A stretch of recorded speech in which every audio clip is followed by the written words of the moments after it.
So the first verse using open chords and a capo. I'll play it through and I'll talk about the chords that I'm using, because they're going to be different from the bar chords that I previously used.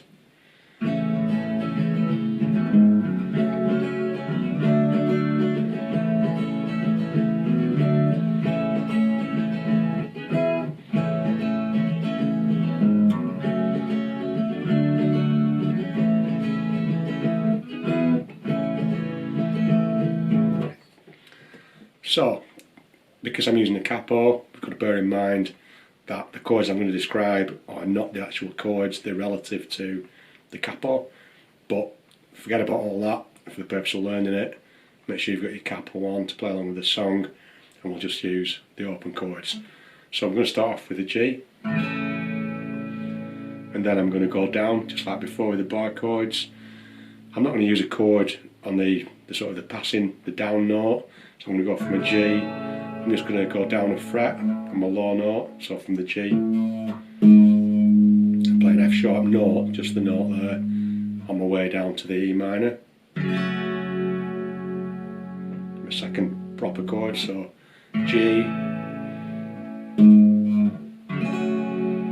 minor, and to a C,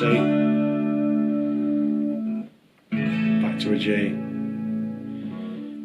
C, G, D. Again, the structure's the same as before. We've got two lines, two slightly different progressions. It only changes at the end. That was the first line. Just run through it again. So start with the G, then go down just a fret, on the way down to the E minor, C, G, C, G, D. So that's going to be first line of the verse. Second line of the verse, slightly different, but we'll run through it. So we've got both lines covered. The first part is identical, so we've got the G, down a fret to the E minor, C, G, D, G.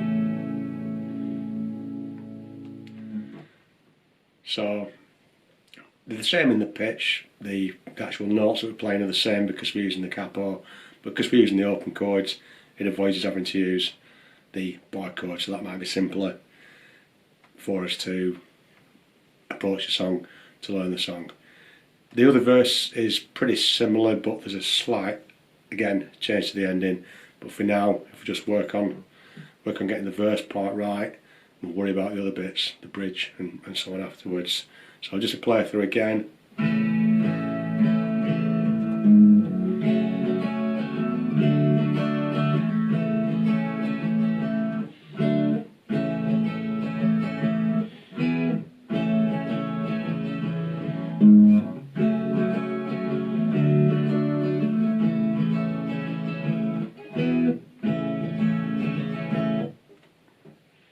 Enjoy.